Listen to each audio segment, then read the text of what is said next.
નમસ્કાર મિત્રો, ફરી એકવાર સ્વાગત છે કેવલ્સ માઇક પોડકાસ્ટમાં. બગસરાની ભૂમિ એક ધર્મક્ષેત્ર બની રહી છે, ત્યારે ફરીવાર આજે આપણે સનાતન ગ્રુપના ફાઉન્ડર દિનેશભાઈ ચૌહાણ સાથે ઘણા પ્રશ્નો કરીએ અને બગસરાની ધર્મક્ષેત્ર અને ધર્મપ્રિય જનતા વિશે થોડીક માહિતી લઈએ. સ્વાગત છે આપનું કેવલ્સ માઇક પોડકાસ્ટમાં દિનેશભાઈ. મહાદેવ. મહાશિવરાત્રિનું હમણાં જ ભવ્ય આયોજન આપ લોકોએ કરેલું અને હવે રામનવમીનું પણ ભવ્ય આયોજનની તૈયારીઓ બગસરામાં જોરશોરથી ચાલી રહી છે. તો શું બગસરાની ભૂમિ એક ધર્મક્ષેત્ર બનવા જઈ રહી છે? પહેલા તો તમારો પ્રશ્ન ખૂબ સરસ છે અને એનો પણ એક જવાબ એવી રીતે છે કે આપણે આ પહેલેથી જ બગસરાની ભૂમિ ધર્મક્ષેત્ર જ છે. ધર્મક્ષેત્ર એ રીતે હું કહી શકું છું કે અહીંયા આપણે બગદાલમ ઋષિ આપણે ત્યાં થઈ ગયા, કૃષ્ણ ભગવાન આવ્યા, અનેક સંતો મહંતો અહીંયા આવ્યા, આપા ગીગા અહીંયા આવ્યા અને આપણી આ બગસરાની ધરતી ઉપર બગલામુખીનું પ્રાગટ્ય થયું. વિષ્ણુ ભગવાન અહીંયા તપ કરી ગયા અને એની સાથે સાથે બગેશ્વર મહાદેવ અહીંયા સ્વયંભૂ વિરાજમાન છે. એ સાથે પણ તમે જુઓ કે ડોંગરેજી મહારાજ, મોરારી બાપુ જેવા મહાન કથાકારો આપણે ત્યાં 2 વખત કથા કરીને ગયા છે. અને આ એટલી બધી આપણી ભૂમિ પાવન છે અને એટલા બધા આપણે બધા ભાગ્યશાળી છે કે એક હમણાં જે મનોરથી પરિવાર હતો હોય હર્ષાબા ગોહિલ જે રહે છે લાઠીમાં અને એનું કામકાજ બધું અમેરિકામાં છે, એણે પોતે બહુ મોટો ખર્ચો કરીને કરોડો રૂપિયા ખર્ચો કરીને બગસરાની ધરતી ઉપર સરસ મજાની એક કથા કરાવી છે. તો આપણે બગસરા કેટલું ભાગ્યશાળી છે એ આપ જોઈ શકો છો. અને હું એમ કહું છું કે બગસરાની ભૂમિ પહેલેથી જ ધર્મક્ષેત્ર છે. બરાબર છે. બહુ સારું આયોજન હતું હમણાં જે મોરારી બાપુની કથા થઈ છે. અને આ પહેલાં મેં તમને વાત કરી કે ભાઈ મહાશિવરાત્રિનું જે પાલકી યાત્રાનું આયોજન હતું, તો હવે પ્રશ્ન એ છે કે આ આયોજનનું આઈડિયા તમને કે એનો વિચાર તમને ક્યાંથી આવ્યો? આમાં મારા ગુરુદેવ છે ગિરનારની અંદર 350 વર્ષની ઉપર છે, અત્યારે 360 વર્ષની ઉપર છે મારા ગુરુદેવ. એમની છત્રછાયા, એમની કૃપા અને એમની નજર દ્રષ્ટિ પર અમને વિચાર આવે છે અને હંમેશા મને સારા માર્ગદર્શન પર તરફ મને લઈ જાય છે. અને મેં જ્યારે એમને પૂછ્યું હતું કે જ્યારે આપણે બગસરા માટે કંઈ આપણે ધર્મક્ષેત્રે કે કંઈ વિકાસ કરવો હોય, કંઈ કામ કરવું હોય આપણે, તો આપણે શું કરી શકીએ? તો મારા ગુરુદેવે મને ત્યારે એક સલાહ આપી હતી કે તું શિવરાત્રિનું ત્યાં આયોજન કરતું. કારણ કે આપણા જે શિવ છે બગેશ્વર મહાદેવ છે એ આપણા ગામ દેવતા છે. તમે કોઈ કથા જુઓ, કોઈ સંકલ્પમાં જુઓ કે કોઈ હવનમાં જો કે કોઈ લગ્ન મંડપમાં જો કે ક્યાંય પણ તમે બ્રાહ્મણો વિધિ કરાવતા હોય ત્યારે એની અંદર તમે જો ગ્રામ દેવતાનો સંકલ્પ લેવામાં આવે છે. આ ગ્રામ દેવતાનો સંકલ્પ એટલા માટે લેવામાં આવે છે કે આ ગ્રામ દેવતાનો આપણા પર ઋણ હોય છે અને આ ઋણ ચૂકવવા માટે થઈને દરેક કથા, પ્રાર્થના અને દરેક હોમ હવનની અંદર ગ્રામ દેવતાનો આપણે સંકલ્પ લેતા હોઈએ છીએ. અને આ ગ્રામ દેવતાનો સંકલ્પ લેવા માટે થઈ અને મને પણ એક એવો વિચાર આવ્યો કે આપણે પણ આ ગ્રામ દેવતાને નગરચર્યા કરાવવી જોઈએ, જેથી ગામની અંદર વિકાસ થાય, લોકો એના વિશે જાણકારી લે અને જે લોકો બગેશ્વર મહાદેવને નથી જાણતા કે ભાઈ બગેશ્વર મહાદેવના દર્શન કરવાથી એને કેટલો ફાયદો થશે, એ ફાયદા માટે થઈને આપણે આ શિવરાત્રિનું સરસ મજાનું આયોજન કરેલ છે. બરાબર છે. ગ્રામ દેવતાની તમે જે વાત કરી, તો જનરલી મિત્રો એવું હોય છે કે કોઈ પણ શુભ કાર્ય જ્યારે થાય ત્યારે ગ્રામ દેવતાનું આવાહન અવશ્ય થતું હોય છે. પછી એ લગ્ન જેવી બાબત હોય, કોઈ નાના મોટા અનુષ્ઠાન કોઈ કરતા હોય કે કોઈ તાંત્રિક સાધના હોય, તો આમાં પણ ગ્રામ દેવતાનું આવાહન કે એની પરમિશન પહેલાં લેવામાં આવતી હોય છે. બરાબર છે.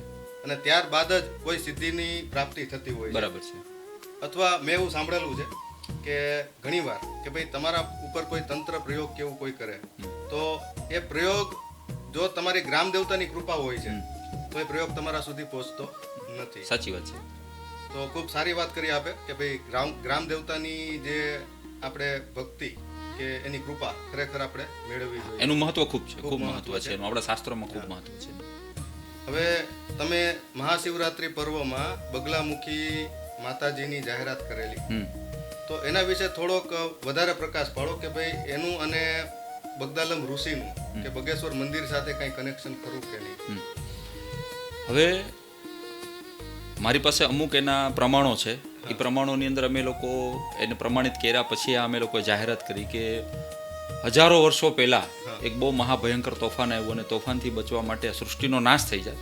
પણ એ તોફાનની આ સૃષ્ટિને બચાવવા માટે ભગવાન વિષ્ણુએ બગસરાની ધરતી ઉપર, એની આ તપોભૂમિ કહેવાય, આ તપોભૂમિ ઉપર એણે મા બગલામુખીનું આહ્વાન કર્યું અને બગલામુખી માતા અહીંયા આવ્યા, એમના પ્રગટ થયા અને પ્રગટ થયા પછી બગદાલમ ઋષિ ઉપરથી બગલામુખી નામ પડ્યું છે. બરાબર. અને બગલામુખીના ઈષ્ટદેવ આપણા બગેશ્વર મહાદેવ છે. બરાબર છે. અને અહીંયા હજારો વર્ષો સુધી જે તોફાન ચાલ્યું એને આપણે ઘણું બધું કંટ્રોલ કરવામાં બગલામુખી માતાનો ખૂબ મોટો ફાળો છે. 10 મહાવિદ્યામાંના એક મહાવિદ્યા બગલામુખી માતા છે. બીજું, આપણો આ જે વિસ્તાર આખો બગસરાનો છે તો 20 કિલોમીટરની ઉપરનો આખો આ જે વિસ્તાર છે એ હરિદ્રા સરોવર છે. આ હરિદ્રા સરોવર એટલે કોણ કે સૂર્યની પહેલી કિરણ જ્યારે ઉગતી તો સૌથી પહેલી કિરણ આ હરિદ્રા સરોવર પડતી અને આખું સરોવર પીળું થઈ જતું. હા, બરાબર. આજે પણ તમે તમારા ઘરમાં પાણીનો ગ્લાસ કાચમાં ભરીને રાખો ને, આપણો પાણીનો ગ્લાસ બગસરાનો થોડોક પીળાશ પડતો થાય. તો આજે એનું એ પ્રમાણ છે કે અહીંયા બગલામુખી માતાનું અવતરણ થયું હતું. અને સોનાર નદીના કાંઠે, એટલે આજે આપણે જે પાછળથી જે નદી વહે છે સાતરડી પછી આગળ જે નદી બગલામુખી માતાના મંદિર પાસે, એનું નામ સોનાર નદી છે.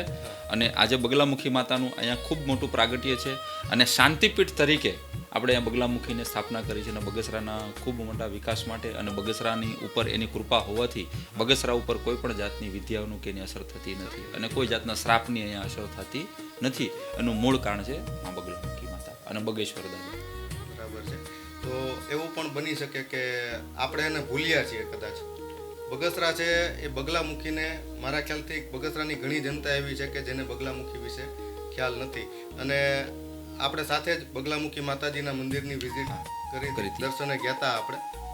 અને મને પણ એવું ફીલ થયું કે આખી ત્યાંનું જે તેજ છે એ બહુ અલગ છે, બહુ પાવરફુલ જગ્યા છે.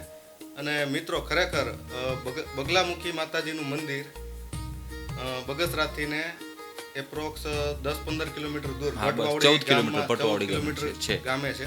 તો આ મંદિરના દર્શન કરવા ખૂબ જરૂરી છે. એના દર્શનનો લાભ અવશ્ય લેવો. હા, હું દરેક મિત્રોને એમ કહીશ કે અત્યારે કળિયુગમાં જો કોઈની પૂજા કરવી જોઈએ આપણે તો બગલામુખી માતાની કરવી જોઈએ. આપણા કુળદેવી તો છે જ, પણ છતાં પણ આપણે ઘણા એવા બધા આપણી પર પ્રોબ્લેમ્સો, તકલીફો આવતી હોય છે, તો એનાથી આપણે બચવા માટે થઈને મા બગલામુખીની ઉપાસના કરવી જોઈએ. તરત ફળદાયીની માતા છે. હવે દિનેશભાઈ, આ જે ધર્મ કાર્ય કરવામાં આવે છે તેનાથી શું પ્રતિસાદ મળે છે? ધર્મ કાર્ય કરવાથી ઘણો બધો ફેર પડ્યો છે ગામની અંદર. સૌથી પહેલાં તો હું તમને એક નાનું એવું ઉદાહરણ આપું કે હું અહીંયા ઘણા સમય પહેલાં આવ્યો ત્યારે હું જોતો હતો, અને વર્ષો પહેલાં બી હું આવતો હતો ત્યારે પણ લોકોને હું જોતો હતો ને તો એકબીજાને તુકારે બોલાવતા હતા. જેમ કે કોઈના બાપના નામથી, દીકરાનું નામ સંજય છે તો એના બાપના નામથી બીજી રીતે ગમે તે રીતે તુકારાના બાપના નામથી બોલાવતા હતા. અને એના બાપના નામનો તુકારો થતો હતો, એ વિનિયાના, એ હસલાના, એવા ટાઈપના, એ મુકલાના, એવા ટાઈપના અહીંયા લોકો તુકારાઓ કરતા હતા. હવે એવો સમય આવી ગયો છે ને કે હું જોઉં છું ને તો એ લોકોને જ હું જોઉં છું તો એ લોકો એકબીજાના ભગવાનના નામથી બોલાવે છે. જય શ્રી રામ કહે છે, મહાદેવ કહે છે, રામ રામ કહે છે, જય માતાજી કહે છે, એમ કરીને બધા એકબીજાના ભગવાનના નામથી બોલાવે છે. પહેલો ફરક તો આ પડ્યો છે. બીજો ફરક એવો પડ્યો છે કે લોકો તિલક કરતા થઈ ગયા છે. અને તમે પ્રતિસાદની વાત કરો છો તો આજે હું ગામની અંદર જ્યારે પણ લોકો છે તે મને આદરથી જોવે છે. અને લગભગ મોટા ભાગના નાના બાળકો પણ સાયકલ ઉપર સ્કૂલના નીકળતા હોય છે, એ લોકો પણ મને જય શ્રી રામ કરતા હોય છે, જય સિયારામ કરતા હોય છે, તો મહાદેવો કરતા હોય છે. મોટા ભાગના બહેનો મંદિરે જે મને મળતા હોય છે જય શ્રી કૃષ્ણ કરતા હોય છે. જે મને નથી ઓળખતા એ લોકો પણ મારી સાથે ભગવાનના નામથી બોલાવે છે અને વધે છે. અને ગામની અંદર આ બહુ સારું એક વાતાવરણ ઊભું થઈ ગયું છે અને લોકો ખરેખર બહુ આમાં પ્રતિસાદ મળી રહ્યો છે. અને હું એવું માનું છું કે આદર એ છે ને ધન કરતાં શ્રેષ્ઠ છે અને ધન કરતાં ધર્મ શ્રેષ્ઠ છે. હું એવું માનું છું. એટલે ધર્મ છે ખરેખર એક સંસ્કારનો પણ પર્યાય છે. તો હવે મારો પ્રશ્ન એ જ છે કે ધર્મ એટલે શું? ધર્મ એક એવો ગહન વિષય છે કે જેના માટે બોલવા માટે આપણે ઘણો સમય ટૂંકો પડે, પણ છતાં પણ એક પ્રશ્ન તમે જે પૂછ્યો છે કે ધર્મ એટલે શું, તો મારા તરફથી હું મારી વિચારધારા મુજબ હું કહું છું કે ધર્મ એટલે શું? દરેકે પોતાની ફરજ નિભાવવી જોઈએ, એ ધર્મ છે. જેમ કે સૌથી પહેલો ધર્મ શું તો કે રાષ્ટ્ર ધર્મ છે. સૌથી પહેલામાં પહેલો ધર્મ આપણે આવે રાષ્ટ્ર ધર્મ આવે. તમે સનાતન ગ્રુપનું તમે કોઈ લોગો વાંચશો તો એની નીચે લખેલું કે સૌથી પહેલો ધર્મ રાષ્ટ્ર ધર્મ છે. તો રાષ્ટ્ર પ્રત્યેની આપણી ધર્મની જે હોય છે એમાં આપણે ધર્મ ચૂકવો ન જોઈએ. એ ધર્મ પ્રત્યેની કેવી છે કે પિતાએ પોતાનો ધર્મ ન ચૂકવો, માતાએ પોતાનો ધર્મ ન ચૂકવો જોઈએ, કોઈએ પોતપોતાના ધર્મ ન ચૂકવા જોઈએ. જેમ કે તમે એમ સમજી શકો છો કે ગાય હોય, જેમ કે તમે જુઓ કે ગાયનો ધર્મ શું છે, તો ગાયનો ધર્મ એ છે કે ગાયનો જો માલિક એને મારે છે અથવા તો કંઈ ઘટના એની સાથે બને છે તો ગાય ક્યારે પણ એના માલિકને છોડીને બીજે જતી નથી કે કોઈ કતલખાને જતી નથી. એ ગાયના માલિક સાથે જ રહે છે, કારણ કે ગાય પોતાનો ધર્મ નિભાવે છે. એ માલિકની ભૂલો બધી ભૂલી જાય છે. બરાબર છે. તો દરેક માતા જે છે એ એની ફરજ નિભાવતી હોય છે. તો આવી રીતે પુત્રોએ પણ એની માતા અને પિતા પ્રત્યેના ફરજ નિભાવવી જોઈએ. અને એ વાત સાચી છે, જો એ નિભાવે ને તો વૃદ્ધાશ્રમની સંખ્યા ઘટી જાય. 100%ની વાત છે. આ વૃદ્ધાશ્રમની સંખ્યા જે વધી રહી છે એ ખરેખર આપણા હિન્દુ સમાજમાં સૌથી વધારે છે. હા, બરાબર છે. આ એટલા માટે કેવું જરૂરી છે કે હું ઘણા વૃદ્ધાશ્રમોની મુલાકાતે જઈને આવ્યો છું અને મેં જોયું છે કે ઉજળિયાત લોકો, મોટા ભાગના લોકોના વર્ગ ના માતા પિતાઓ વૃદ્ધાશ્રમમાં હોય છે. બરાબર છે. હવે દિનેશભાઈ, આપણે ધર્મ અને આધ્યાત્મિકતાની વાત કરીએ તો ધર્મ અને આધ્યાત્મિકતા આ બંને વચ્ચે શું તફાવત છે? ધર્મ અને આધ્યાત્મિકતા વચ્ચે બહુ મોટો તફાવત છે. આ તફાવતને સમજવા માટે આપણે એક અલગથી પણ પોડકાસ્ટ કરશું, પણ ટૂંકમાં જો કહું તો ધર્મ છે ને એ તમને માન આપતા શીખડાવે અને આધ્યાત્મિકતા તમને છે ને માન જાળવતા શીખડાવે. આ ધર્મ અને આધ્યાત્મિકતામાં આટલો ફેર છે. તમે જો કોઈ પણ વ્યક્તિ હોય, તમે એને માન આપવાનું કરો, તમે માનથી કહો તો તમે માનથી ઝઘડો ના કરી શકો. તમે કઈ ઝઘડો ના કરી શકો. તું કહીને તમારે ઝઘડો કરવો પડે. તુકારો કરો તો જ ઝઘડો થાય, બાકી ઝઘડો ના થાય. તો તમને ધર્મ અને આધ્યાત્મિકતા તમને આની પ્રેરણા આપે છે કે તમારે ક્યાં માન રાખવાનું છે અને ક્યાં તમારે માન જાળવવાનું છે. તમે શિવને જુઓ કે પાર્વતીજીને પણ દેવી કહીને બોલાવતા, તમે કહીને બોલાવતા, ક્યારે તુકારો ન થતો. અને તમે જુઓ શિવ પાર્વતીનો ક્યારે ઝઘડો જ નથી થયો. અને અત્યારે તમે જુઓ તુકારાનો સમય આવી ગયો છે. તુકારા સિવાય તુકારા આવી ગયા છે.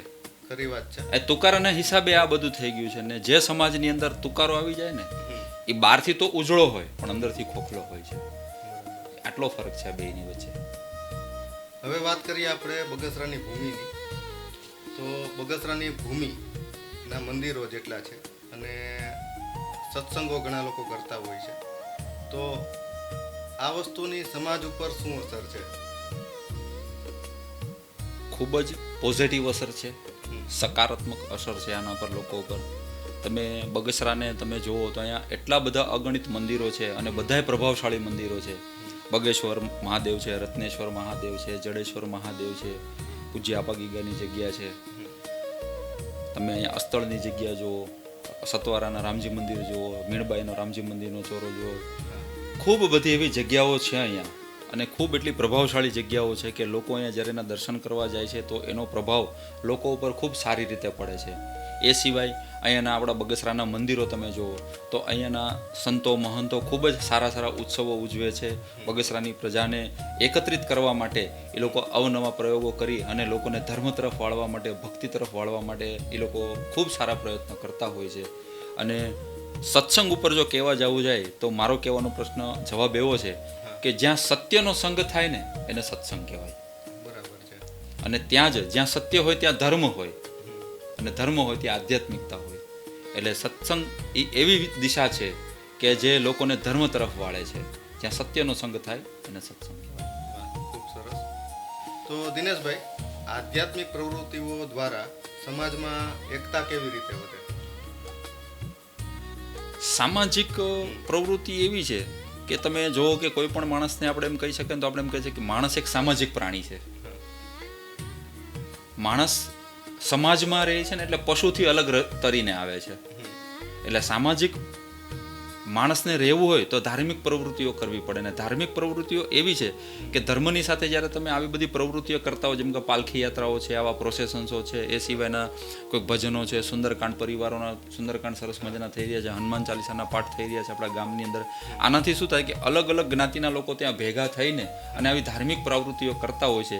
અને એની અંદર એકબીજાને અલગ અલગ જ્ઞાતિના ભેગા થઈને ધર્મની પ્રવૃત્તિઓ કરતા હોય છે અને એકબીજા સાથે સુમેળ સાથે જીવનભર જીવતા હોય છે અને મિત્રતાઓ વધતી હોય છે, સંબંધો વધતા હોય છે.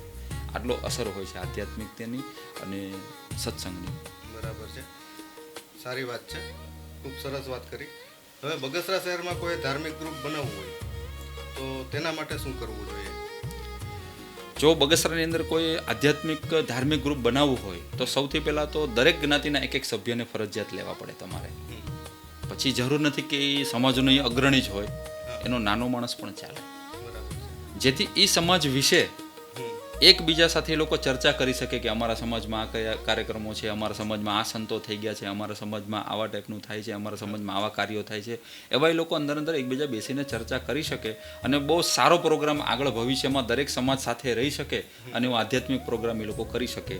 જેમ કે મેં પોતે સનાતન ગ્રુપ બનાવ્યું હતું, તો સનાતન ગ્રુપની અંદર અમે લોકોએ સૌથી પહેલાં અલગ અમારા બધા વ્યક્તિઓને લીધા હતા. એમાં સૌથી પહેલાં અમારા મિત્ર વિકાસભાઈ ભુવાને મેં સૌથી પહેલાં સભ્ય બનાવ્યા, પછી મંગલજીભાઈને બનાવ્યા, સંજયભાઈ વ્યાસને બનાવ્યા, હિતેશભાઈ કારેલિયાને બનાવ્યા. એ રીતના અલગ જ્ઞાતિના અલગ ભાઈઓને મેં મારી સાથે રાખેલા છે.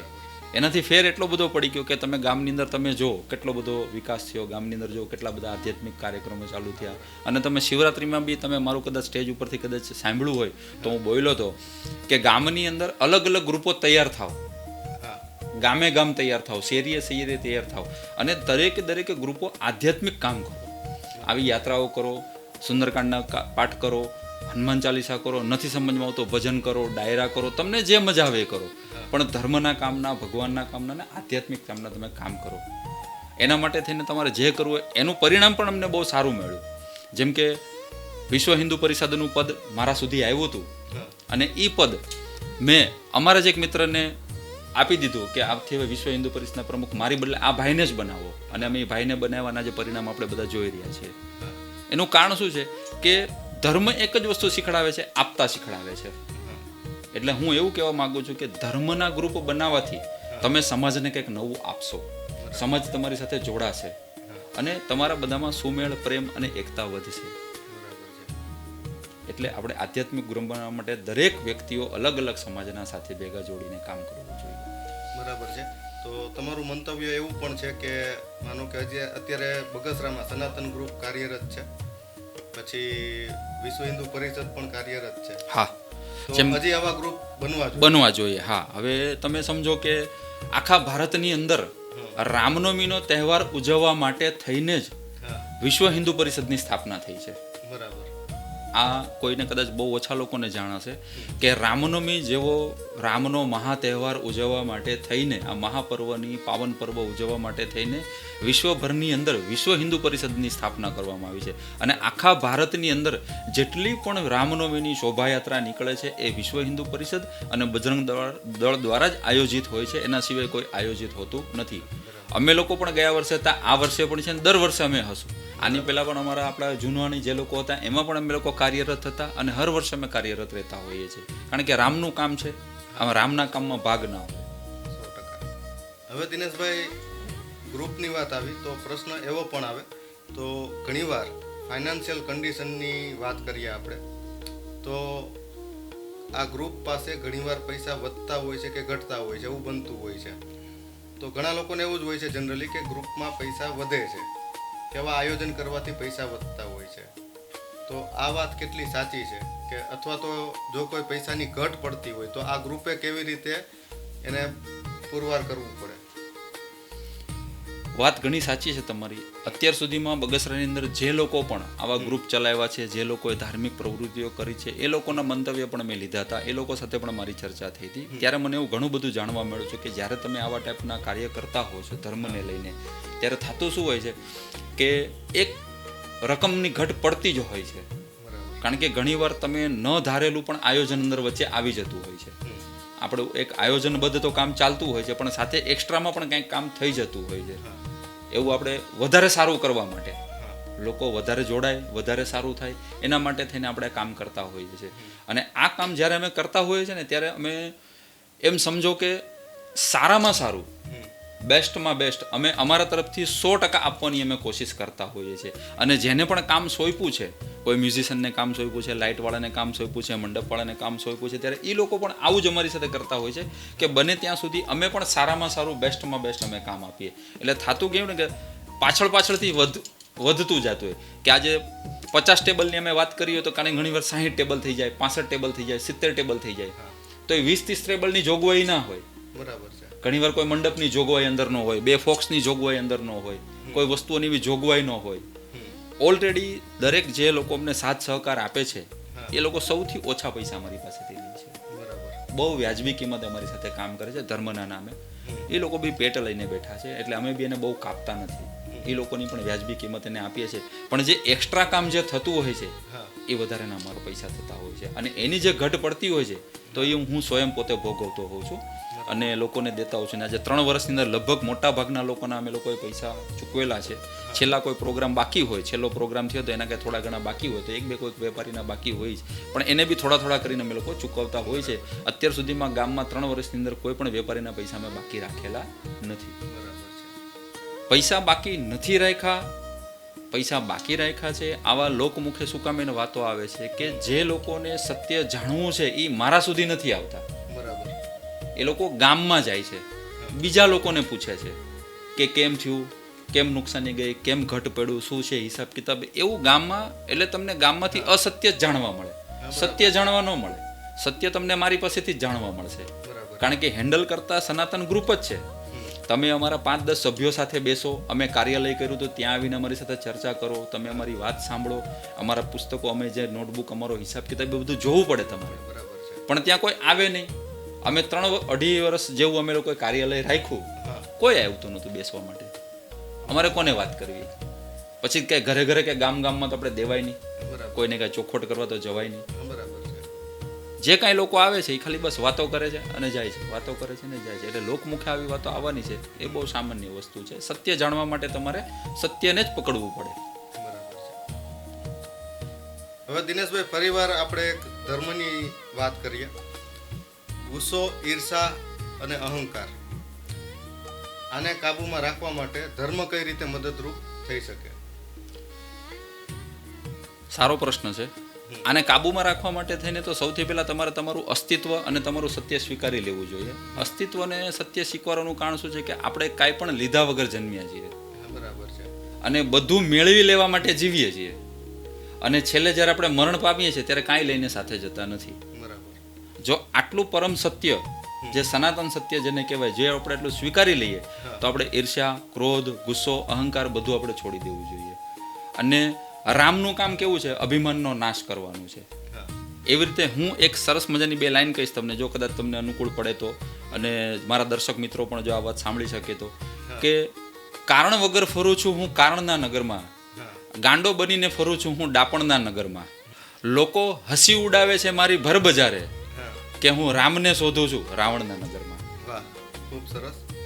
એટલે મારી આ જે એક રીત છે એ થોડીક અલગ છે, અને લોકોને આધ્યાત્મિક તરફ વાળવું અને ગામનું હિત થાય અને ગામને સરસ મજાનું થાય, લોકોમાં ઉત્સાહ વધે, લોકોમાં પ્રેમભાવ વધે, લોકોમાં ભાવનાઓ ખૂબ વધે, અને ગમે તેવી મિત્રતા હોય, ગમે તેવી વસ્તુ હોય, પણ પૈસા માટે, કોઈ વ્યવહાર માટે બગડે નહીં, એવી મારી સૌની ઈચ્છા છે, મારી ભાવના છે કે ક્યારે પણ કોઈ સાથે વ્યવહારો કે વસ્તુ ખાલી નજીવા પૈસા માટે થઈને વ્યવહાર કે વસ્તુ ના બગાડો. આપણે આ જીવન એકબીજાને મળતા રહેવાનું છે અને મળતા જ રહીશું આપણે. જઈને સૌને રામ.